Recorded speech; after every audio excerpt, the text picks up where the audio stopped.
तो बच्चों हम कर रहे हैं 7.1 herbs shrubs and trees. Starting करते हैं एक्टिविटी 1 से। ओके। लिखा है look closely at the stem and branches of number 1 plants much smaller than you, यानी herbs. Okay. And plants that are about your size, यानी कि shrubs, and plants which are much taller than you means trees. ठीक है। Feel their stem and try to bend them gently to see if they are tender or hard. समझ आया? तो बहुत ही simple activity है। आपको देखना है हर्ब्स, श्रब्स और ट्रीज के स्टेम को बैंड करके, और ये चेक करना है कि वो टेंडर है यानी कि नाजुक है, या हार्ड है यानी कि सख्त है। ठीक है, कर लोगे? ओके, आगे बढ़ते हैं। आगे एक टेबल है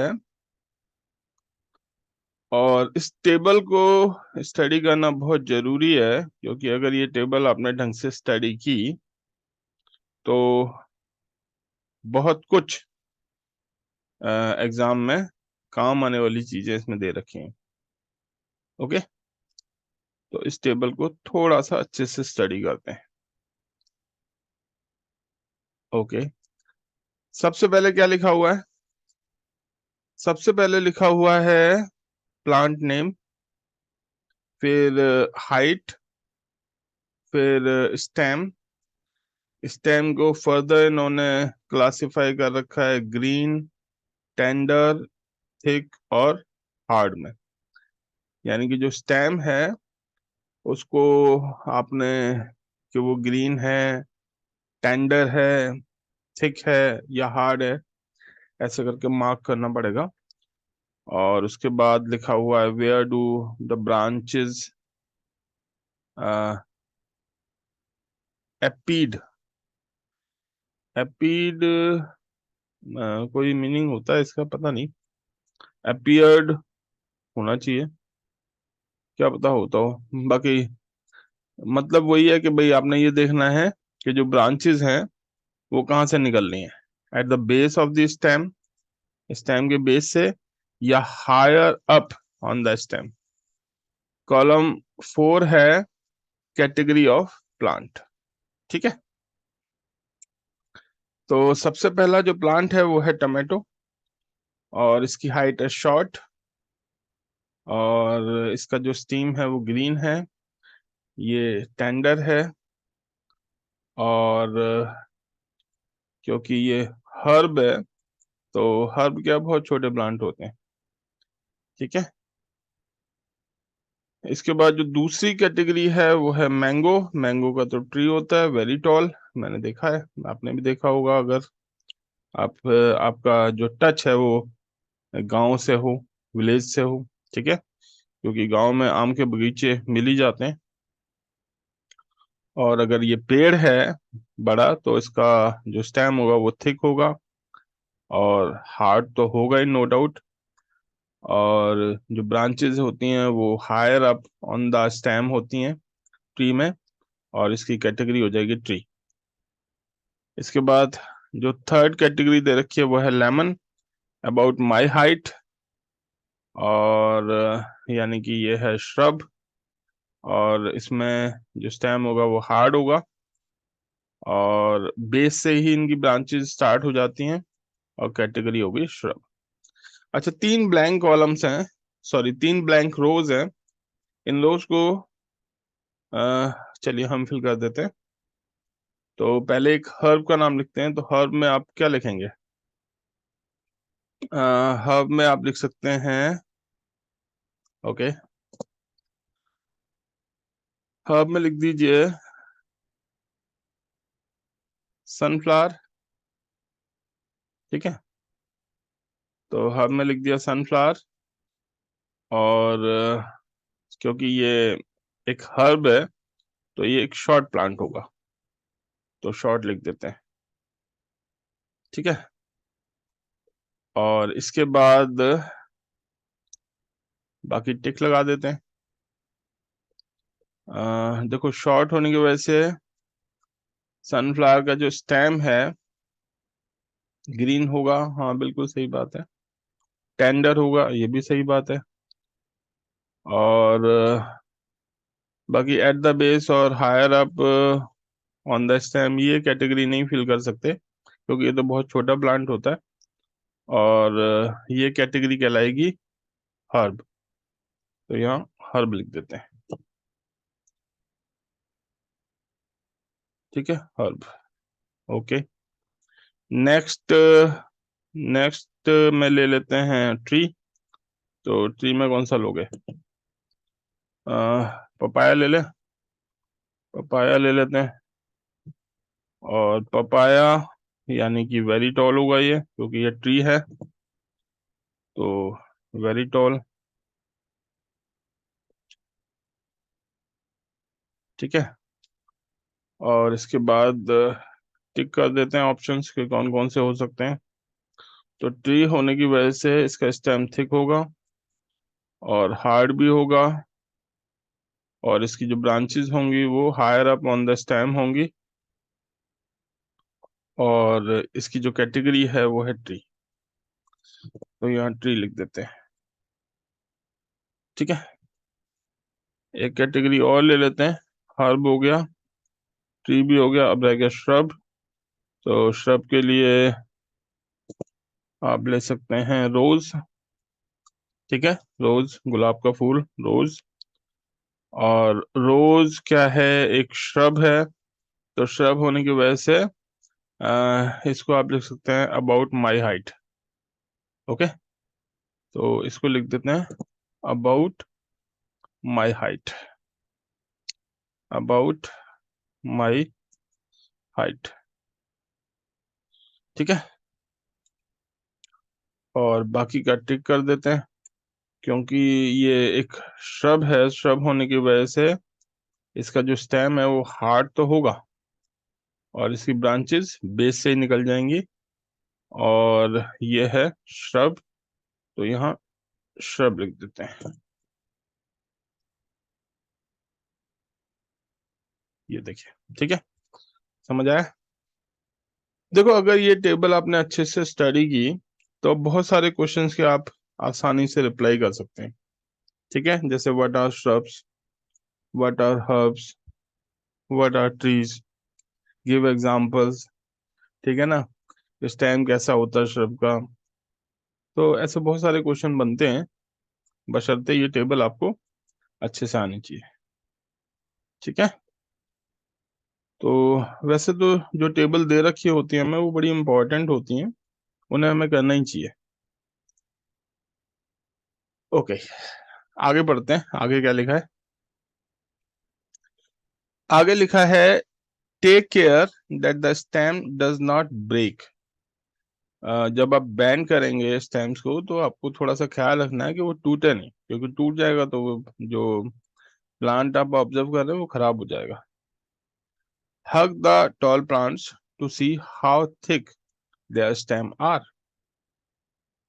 ठीक है, and we also need to notice from where the branches grow in some plants close to the ground or higher up on the stem. And we will now group all the plants we observed in table 7.1. Some examples are shown and you can fill the column 1, 2, 3 for many more plants. ठीक है, and fill column 4 later after studying the section. तो ये काम तो हम already कर ही चुके हैं। ठीक है ना, हमने टेबल तो फिल कर ही दी। ओके, आगे लिखा है based on these characters most plants can be classified into 3 categories. कौन कौन सी हैं? Herbs, shrubs and trees. An example of each is shown in figure 7.3. तो 7.3 में आपको एग्जाम्पल्स दे रखे हैं हर्ब्स के भी, shrubs के भी और ट्रीज के भी। ठीक है, तो बता सकते हो ना आप हर्ब कौन सा है, shrub कौन सा है और क्या कहते हैं ट्री कौन सा है? तो क्लियरली आप देख सकते हैं कि ये हर्ब है, ये shrub है और ये ट्री है। क्लियर? ओके। अच्छा, कुछ सजेशन दे रखा है, पढ़ लेते हैं एक बार क्या सजेस्ट कर रहे हैं। लिखा है student can work in groups of 4 to 5 so that a minimum number of plants are harmed or damaged। तो हर बच्चा, ऐसा नहीं है कि हर बच्चा अलग अलग जाके ऑब्जर्व करेगा, 4-5 बच्चों को ग्रुप बनाओ और एक ही प्लांट पे ऑब्जर्व कर लो, जिससे कि क्या है कि प्लांट के खराब होने की और डैमेज होने की जो क्वांटिटी है वो कम हो जाएगी। And you may also use weeds. Weeds क्या है? अनवांटेड प्लांट होते हैं, यानी कि अगर ये खराब भी हो जाएंगे तो अभी कोई दिक्कत नहीं। With soft stems for the activities. And do you know what weeds are? तो वो तो मैंने अभी अभी बताया, these are unwanted plants that grow naturally with the crops. Okay, देखें आपकी बुक में क्या लिखा है। लिखा है in crop fields, lawns or in pots, often some unwanted plants or weeds start growing. Have you seen farmers removing these weeds from their fields? तो आपने ये ऑब्जर्व किया होगा कि जो फार्मर्स हैं, अगर आपका विलेज के साथ कोई टच है तब, कि जो फार्मर्स हैं वो इस तरीके के अनवांटेड प्लांट्स को वैसे ही उखाड़ उखाड़ के फेंक रहे होते हैं। ठीक है, तो ये अनवांटेड प्लांट्स होते हैं, इनकी हमें बिल्कुल भी जरूरत नहीं है। क्लियर हुआ? ओके, इसके आगे बच्चों पढ़ते हैं हम, और आगे लिखा है plants with green and tender stems are called herbs. तो ये हर्ब की डेफिनेशन है, अगर आती है तो लिख देना। And they are usually short and may not have many branches. ठीक है, ये हर्ब्स की कैटेगरी हो गई। Some plants develop branches near the base of a stem. The stem is hard but not very thick. Such plants are called shrubs. तो ये shrubs की definition हो गई। ठीक है, and some plants are very tall and have hard and thick stem. The stem have branches in the upper part, much above the ground, and such plants are called trees. Okay, तो ये तीनों की definition आपको दे रखी है और ये definition आपको याद करनी होगी। ठीक है, एक बार हाईलाइट कर देते हैं। क्या है जो आपको याद करना है? देखो, आपको याद करना है, ये पूरा ही कर लेते हैं हर्ब्स के लिए, और ये पूरा पैराग्राफ कर लेते हैं श्रब्स के लिए। ठीक है, ये फिगर वाला पोर्शन छोड़ देना इसमें, ये लीजिए, मैंने अलग कर दिया उसको। ओके, और इसके बाद ट्रीज के लिए ये पूरा पैराग्राफ। ओके, तो ये तीनों की डेफिनेशन है, ये आपको लर्न करनी होगी। इसके बाद आगे देखते हैं। ओके, आगे लिखा है बच्चों, based on the above characteristics can you now classify the plants listed by you and complete column 4 in table 7.1। One. ठीक है, तो हम तो ऑलरेडी कर ही चुके हैं टेबल 7.1, तो हमें दोबारा से करने की कोई जरूरत नहीं है। अब एक बार पहेली का देखते हैं कि ये क्या बोल रही है। ओके, देखिए पहेली कहती है, पहेली wonders what kind of stem the money plant and beanstalk, ground plants, and grapevines have. Do observe some of these plants and how are these different from a herb, a shrub, or tree, and why do you think some of them need support to climb upwards? यानी कि जो plants हैं वो सारे के सारे plants को हम सिर्फ इन तीन कैटेगरी में ही नहीं रख सकते कि भाई हर्ब्स, श्रब्स और ट्रीज। इसके साथ साथ और भी कैटेगरीज हैं और उन कैटेगरीज के बारे में ही पहेली ने हमसे पूछा है। तो देखिए क्या है ये कैटेगरी। सबसे पहले लिखा है plants with weak stems that can not stand upright but spread on the ground are called creepers. तो ये एक और डेफिनेशन हो गई आपके लिए, तो इसको भी मार्क कर देते हैं। This is creepers. ओके, तो ये आपको लर्न करने के लिए है क्रीपर्स। इसके बाद लिखा है while those that take support and climb up are called climbers। तो ये एक और डेफिनेशन हो गई क्लाइंबर्स की। ठीक है, इसको भी मार्क कर दें। चलो इसको भी मार्क कर देते हैं।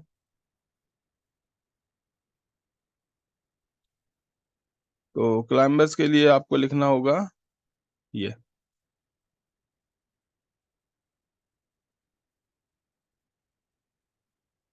This is for climbers. ठीक है, इसके आगे है these are different from the herbs, shrubs and trees। यानी कि जो तीन कैटेगरी हमने पहले पढ़ी थी ये उससे अलग है, एक्स्ट्रा है ये। ठीक है, ओके, आगे देखिए क्या लिखा है। Perhaps there are some plants in your school or at home that you take care of. Write down the names of any। अब आपने उन प्लांट्स के बारे में डिस्कस करना है जो प्लांट्स आपके स्कूल में हैं या आपके घर में और आप उनकी टेकिंग केयर कर रहे हैं। ठीक है, और इसमें आपने बताना है टू ट्रीज के बारे में, श्रब्स के बारे में, हर्ब्स के बारे में, क्रीपर्स के बारे में, और ग्रोइंग इन योर हाउस और स्कूल। ठीक है, तो इन सब के एक एक एग्जाम्पल, दो दो एग्जाम्पल आपको तैयार करने, अगर आपके पास हैं तो आप उसी में लिख सकते हैं, और अदरवाइज आप टेबल से भी देख सकते हैं। ठीक है, और रही बात क्या कहते हैं, ट्री का मिल जाएगा आपको, श्रब्स का मिल जाएगा, हर्ब्स का मिल जाएगा। क्रीपर्स में देखो, क्रीपर्स में एक प्लांट तो यहाँ दे ही रखा है ये, और क्लाइंबर्स में भी एक प्लांट दे रखा है, तो क्लाइंबर में तो मनी प्लांट का भी नाम लिख सकते हैं आप, और क्रीपर में आप लिख सकते हैं जैसे वाटरमेलन जो है वो भी क्रीपर ही है। ओके, चलो, तो क्रीपर में आप वाटरमेलन का नाम लिख सकते हैं, और क्लाइंबर्स में क्या कहते हैं, ये मनी प्लांट। ठीक है, और दो दो एग्जाम्पल अगर लिखने हैं तो दो दो एग्जाम्पल में एक ग्रेप वाइन जो होती है वो भी क्लाइंबर है, क्योंकि उसे भी किसी न किसी सपोर्ट की जरूरत है।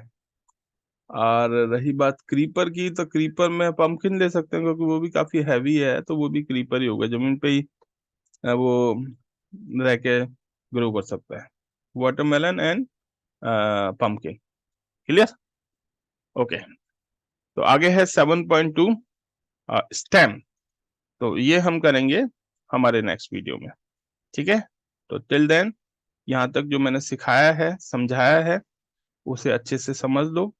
2-4 बार इस वीडियो को देख लो, जिससे कि चीजें अच्छे से आपके दिमाग में सेट हो जाए। क्योंकि जितनी ज्यादा अच्छे से सेट होंगी, उतना ही अच्छा आप लिख पाएंगे।